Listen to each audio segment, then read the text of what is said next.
And so, my dear ones, here we are. It's Sunday again. It is Sunday again. Imagine that. It goes so quickly, the week. Of course, it's difficult for some of us to know what even day or hour it is because we're just caught up in that one expression of life, endeavoring to be all that we can be in order for everything to come together again and coalesce into that wholeness that we all envisage and desire so deeply. And of course, there are times in all of that when there are two real clear options. I could fling myself in prostration on the floor and cry and howl and do all of that from my human self, because that's what my human self might feel like doing.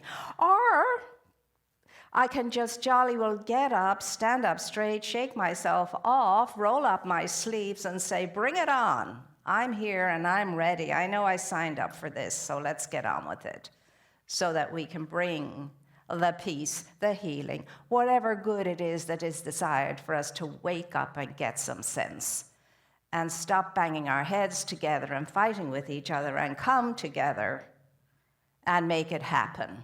Whatever it takes to create a world that is feasible, a world that gives every single person on it and everything on it the right and the liberty to live a good life without pressure, without fear, without anxiety, without worry, without concern. Because that's the way it's meant to be. And guess what, my dear ones? It's not going to change what we're experiencing until you and I get that. Enough of us, the quantum number, and that quantum number may be smaller than you might imagine. And once that quantum number is hit by osmosis, yes, osmosis, everybody else wakes up the next day. And everybody is indeed taking care of and loving their neighbor as themselves. Now, how sweet is that? And stop thinking it's pie in the sky, because that has caused us to postpone being who we are, the best of ourselves, and living from our highest point of view. Not those ones out there, not them there, not anybody else, but me living from my highest point of view. Okay, the topic today is in all you're doing, breathe. What does that mean? It means treat and move your feet. It means it's no good poring over books for answers. It's no good sucking up all the talks, etc., and so on and so forth that might make us feel good for half an hour, 10 minutes, or even a week maybe. We have to do that, but beyond that, we have to put breath into it. We have to put motion into it. We have to put movement into it. Evolution is movement, and evolution goes on all of the time. Spiritual unfoldment only happens through movement and no other way. My goodness me, if Martin Luther King had a dream and just kept dreaming about the dream and did nothing about it, do you think things would have changed as radically as they did because he put movement underneath his dream? Do you think that Nelson Mandela, just having a dream, would have brought about the good that that man brought about by putting action under his dream? Do you think that Mother Teresa, happily secure in her Loreto convent, taking care of the children, teaching the children of the well-to-do, just having the dream about taking care of the poorest of the poor and doing nothing about it would have caused the movement that she created? No. Gandhi is the same. If his dream just remained at the level of wouldn't that be nice, and one day, things wouldn't have happened in the world that happened because of that man being in it for the better. Or anybody you know, and it might be you yourself who had a dream and moved on it, and as a result brought about some kind of transformation. So you know, I know, we all know that action speaks louder than words. Now, when is it going to be that you and I are going to get that? We are a spiritual community dedicated to spiritual unfoldment. We need to be also spiritual activists, action-packed, you and I. And you might be saying, oh, for goodness sake, how can that happen when so many of us are still in seclusion? And must be, and that's true, must be. Do you think that action is just by people marching? Very important that people march. Keep marching, people. Those of you who are called to march, march, but do it peacefully.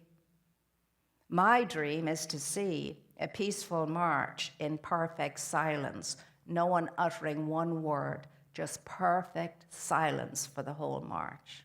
Can you imagine that? Can you imagine the power of that kind of silence? Anyway, I'm talking about what is yours to do, what are you called to, what is yours to do, who are you to be right now? What is that niggling thing going on in your mind, in your heart, in your whole being? What is the niggling thing that's calling you to do something and be something while you're doing it? What is that calling? Because we're not all called to the same thing.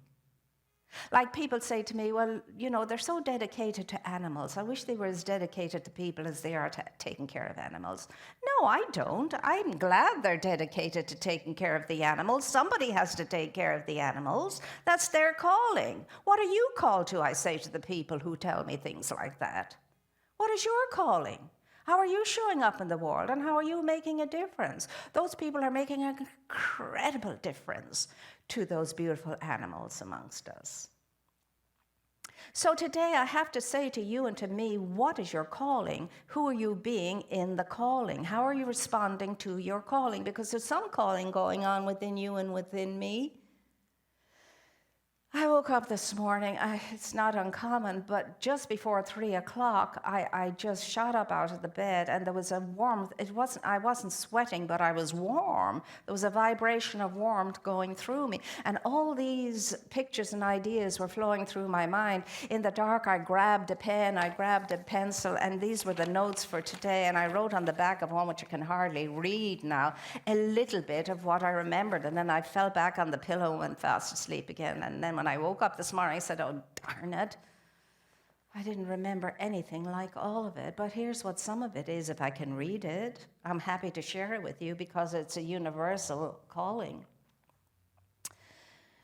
And I just scribbled, half asleep still, the time has come. It is here. For every voice to be heard and every face to be seen. Otherwise, the center cannot hold. And no lasting peace can be realized, no embraced goodwill amongst us. No real love of neighbor will ever be. The rift must heal, and the chasm must disappear. The time for healing is now. The time for reaching out is now.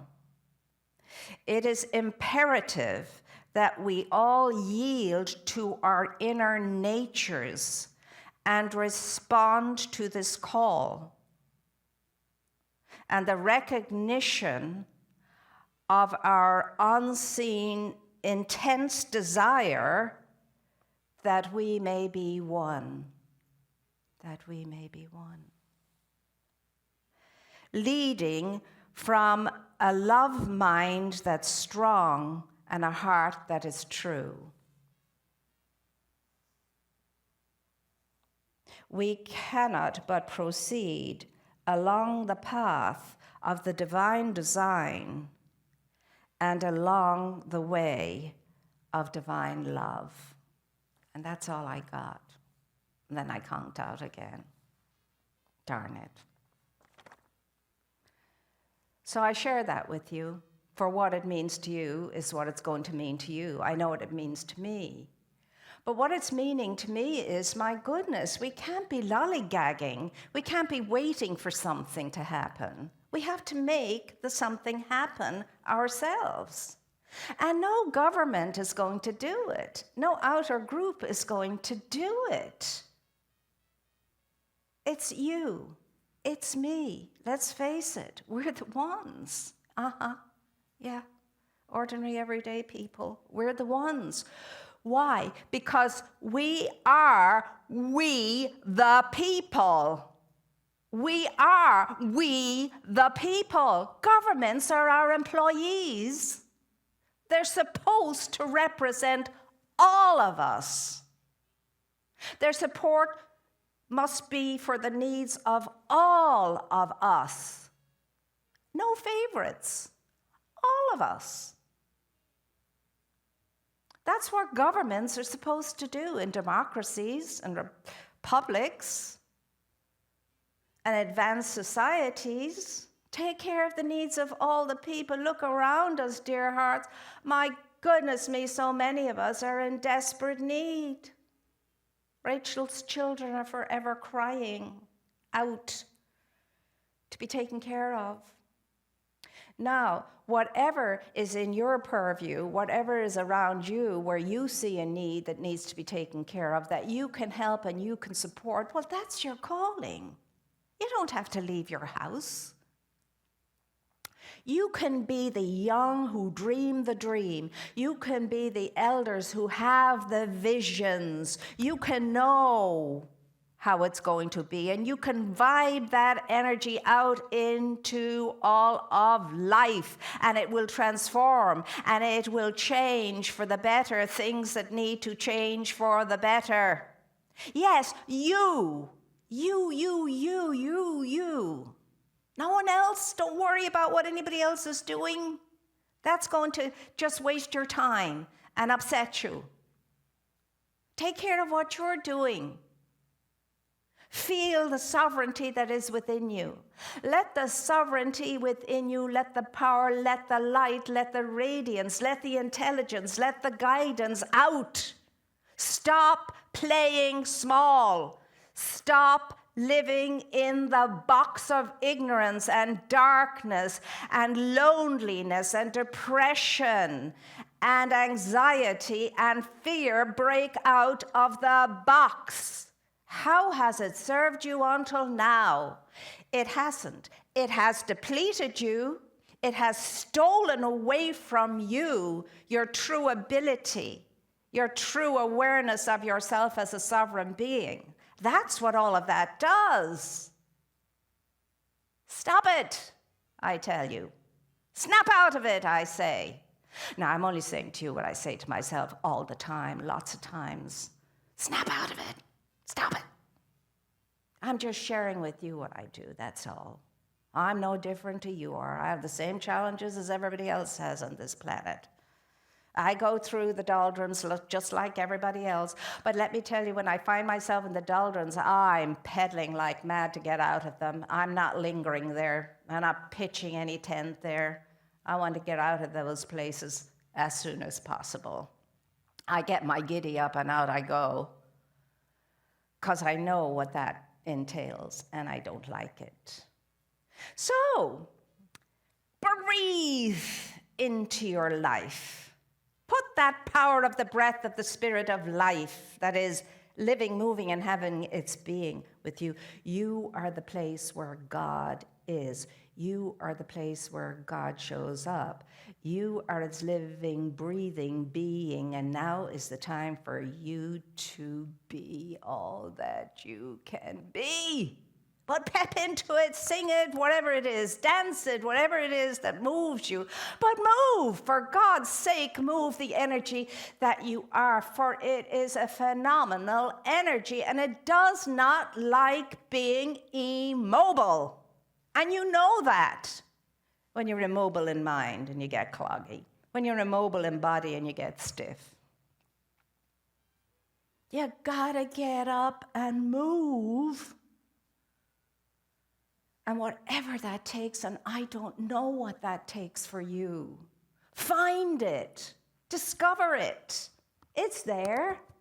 It's just lurking around that tiny bit of corner, waiting for you to recognize it and say, come on out. It's okay for you to come out. I won't bash you.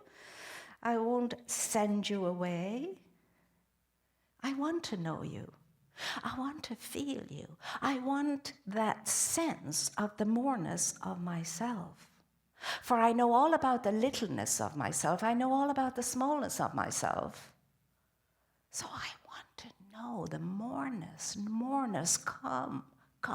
You're welcome. Come sit with me, sup with me.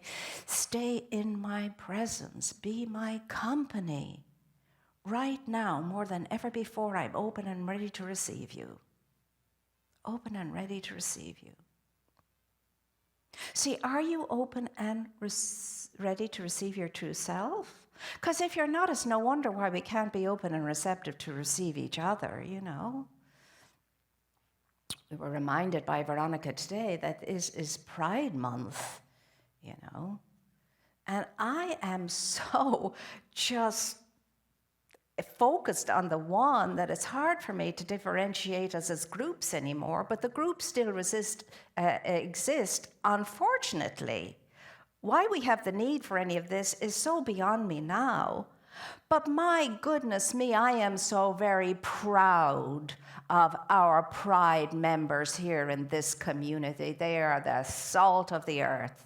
They are beautiful people, and they are making a difference in our world. They are putting on the plate, and they are contributing. So are all our beautiful African American and people of color from all cultures in this community. They all are stellar, solid people, and all lives matter, and Black lives matter. They always have. They matter now, and they always will, until the day when we stop this ridiculous nonsense of division and being so culture prejudiced, racist, or whatever you want to call it. And I don't like using these words, but when I have to, I do. So you have to call it like it is. So if you are a spiritual student, if you are a truth student,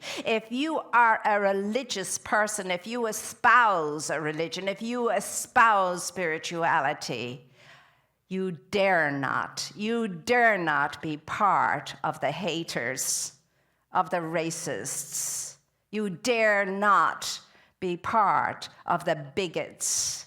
You dare not, and I dare not either. And if I am bigoted and biased in any way, I jolly well better take a hard, fast look at myself and dig up those weeded, solid roots if I find them, and be done with them, because they're not me and they're not you, and they never were meant to be, and we are all one. Like it or lump it, that's just how it is. And until you and I and all of us get it straight, we're always going to have a world of conflict and confusion and ignorance.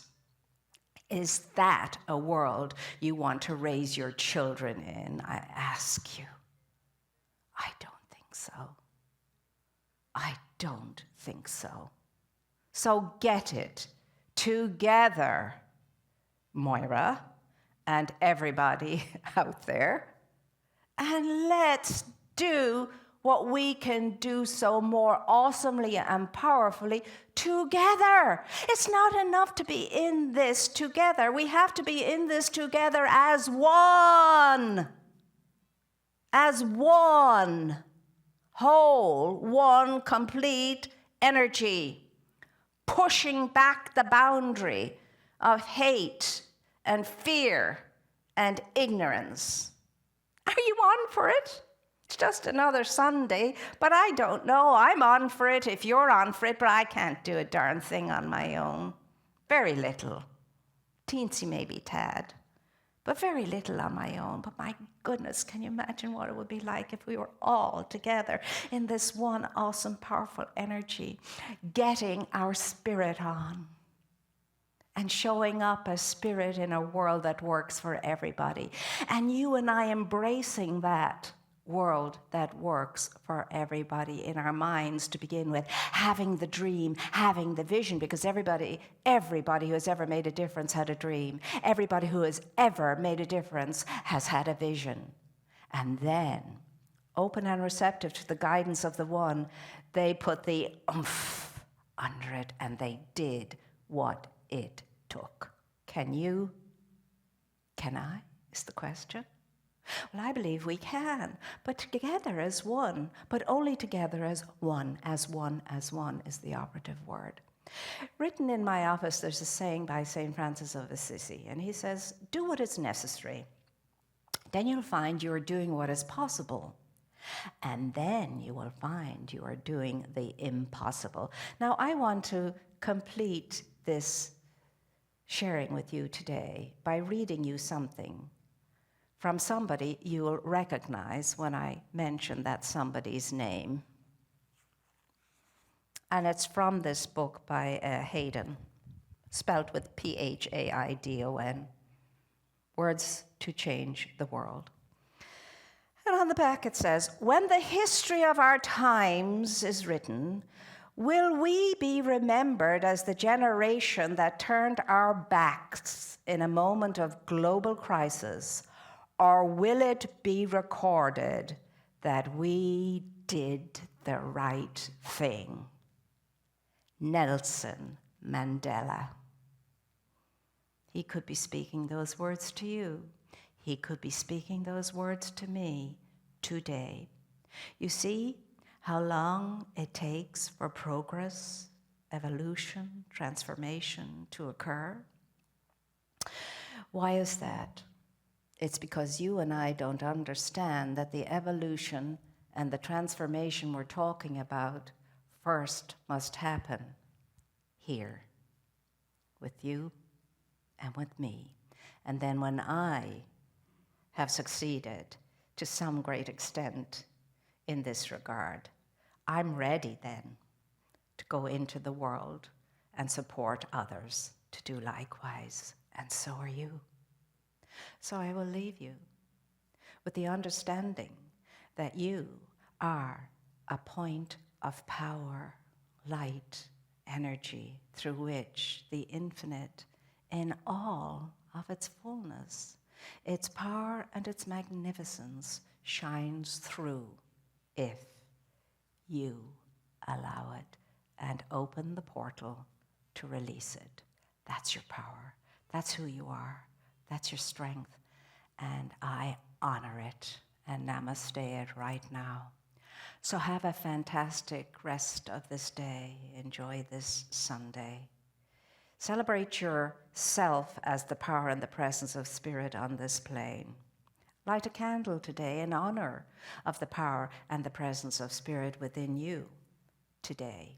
Meditate on that and allow yourself to breathe deeply.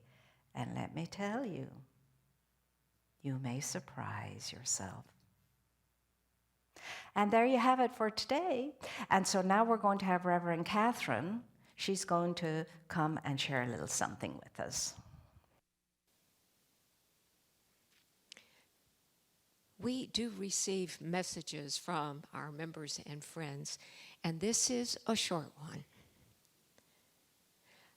I am writing today because I'm so grateful for all the things the center is doing to be open while it's closed.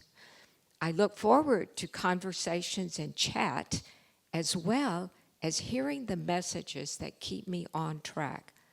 I am grateful, but I so much look forward to being there in person again. Thank you. And I very much join that person in looking forward very much in person to being together again. And here's the thing, my dear ones, we are seeing spiking going on all over the place now, since people have thought that we're free of COVID-19. We're not. We're not at all free of it at the moment. And all the good that we have accrued during the time when we've been following protocols and being cautious and doing due diligence could be now in jeopardy if we don't pull ourselves back and honor the protocols. And as I have said to some people recently, I don't wear the mask to protect myself. I wear the mask to protect people out there that cross my path. That's why I do it. Do I like wearing a mask? Of course I don't. No more than you like wearing a mask. I don't. But I do what I can do. I do what is necessary to do what is possible, to do the impossible. And I'm inviting you to remember that and do that now, and let us not go into a winter we will regret as a result of our carelessness now. Let us not do that. Let us not go there. And I know I'm speaking to the converted, but you are in contact with other people, and encourage other people to be careful and honor themselves and everybody else in this way too. Remember, we must render to Caesar the things that are Caesar's, the civic stuff, and to God the things that are God's, the spiritual stuff. And it's all spiritual when you see it like that. And now we're going to celebrate our fullness and our plenty and our prosperity, and we're going to be thankful for it. When you take the daily bread every day that you wake up in the morning and you hold your daily bread to you in your hands, and your daily bread is all the good that you're expecting in the day and all the good that you've already experienced, and you hold that beautiful daily bread in your hands and you bless it. And some days it may be smaller than others. Some days it may be, as I said before, a full loaf. Someday it might be a crust, and all the shades in between. But it doesn't matter. You smilingly bless it, because you know that's more than enough to expand and to feed you and to share with others too. And you bless and you give thanks for your daily bread, and you know it's enough, and you know the enough is always plenty, and out of the plenty you can even share. And if you know that, I promise you, you will experience it, and you will receive your good and your unexpected good.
All of God's creation.